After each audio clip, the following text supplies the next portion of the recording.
Don't tell Hashem how big our problems are. Tell our problems how big Hashem is. In this week's Parshas Shelach, we tap into some serious strength and resolve and being committed to destroying evil, to destroying our enemies, and knowing without a doubt who we are and how Hashem sees us. And that when we step into a place of strength, nothing can stand in our way of our divine, godly mission.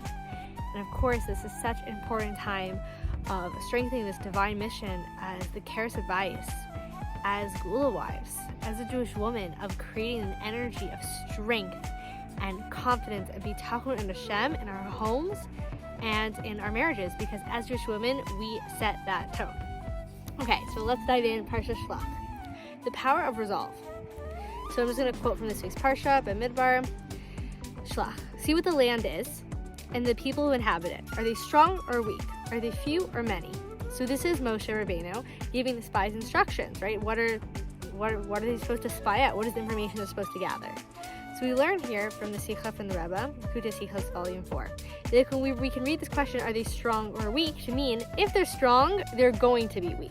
Because what was happening is we're going to go into the land of Israel. We are going to conquer this land. This is the land that Hashem has designed for the Jewish people since before creation. And now we're going to go and conquer it. And so Moshe Rabbeinu is saying, of course we're going to conquer the land. That's not the question. Of course this is our home. And the question is just, where is the current situation at? But irregardless, right, even if they're strong, they're going to become weak. And the Rebbe is saying that it's with this resolve, in this attitude, in this commitment to success, that actually comes that success.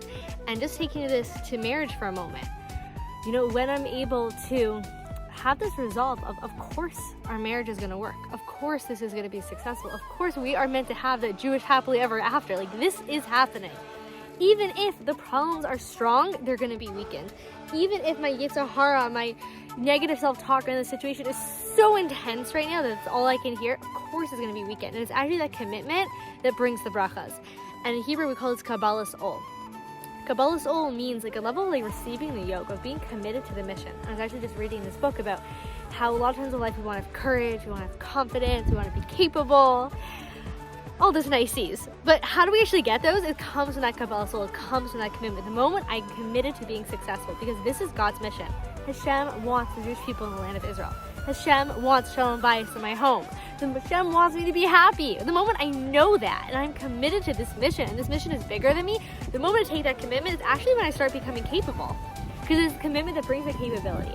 And as the moment I start having that, I actually get this surge of courage because I'm doing this thing and I'm committed to it. And that's actually what from there that comes that confidence, right? So the commitment to Hashem's plan is actually what gives us the confidence and the ability to fulfill it. And one other thought from this parsha, which is so classic and so is this quote. We saw they are the fallen ones, descendant of the giant among the fallen ones. So this is the spies recounting their experience of scalping out the land of Israel. We looked like grasshoppers to ourselves, and so did we seem to them.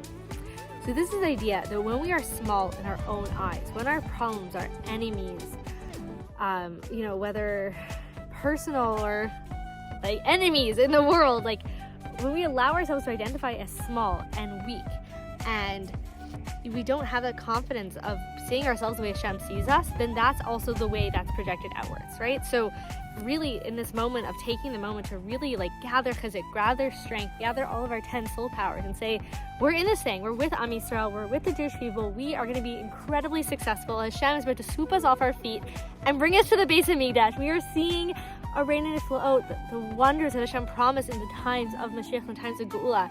That it's going to be even greater, sweeping us off our feet than the times of leaving Egypt, unprecedented wonders. And so being able to go to the place of strength, not say identifying as my problems, but really identifying by the strength of how Hashem sees us. And taking a moment right now, take a nice deep breath. And just tap into how Hashem sees you. The beauty, the strength, the dignity, the holiness, choosing to see yourselves through a true divine lens. And taking this back to marriage for a moment, this idea of, grasshoppers in my own eyes. Shalom, Anisha. A dog came to join our fun. When we're able to have the resolve of any problem, anything negativity that appears strong, it's going to become weak.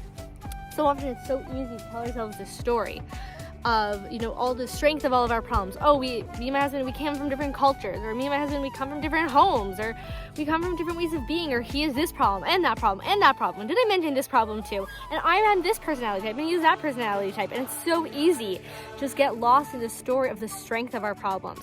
And we have this resolve of course, this marriage is binyan adei ad. This is netzach. This is meant to be. What actually happens is that we know that any difference, any distance between us, first of all, it's part of the beauty of our marriage, the beauty of this dance, the beauty of the journey of coming closer and coming together.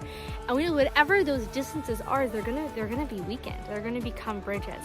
But it takes this commitment. As soon as we have this resolve, this commitment, that is when really there is a vessel for all of the blessings. So staying committed to seeing ourselves through a divine lens, staying committed to not telling our problems, like telling Hashem how big our problems are, but just reminding ourselves to tell the world how big Hashem is.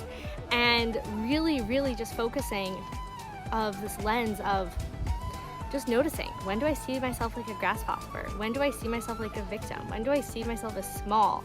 In my relationship, when am I giving away my happiness? When am I giving away my power? And how reclaiming it can come from just one tefillah, just one prayer of Hashem, help me know my strength, help me know my worth, help me know my beauty, help me know my part in this divine plan. Strengthen me, Hashem, help me give me that feeling of commitment. We don't need to do any of this on our own. Any of this that feels too hard, right? We can cast off that burden. We can ask Hashem to take away that burden and allow us to do this in our holy goal work from a place of joy and simcha and sweetness, because it really can just be good. Thank you. I'm wishing you an amazing Shabbos of strength, connection, holiness, light, and lots of love.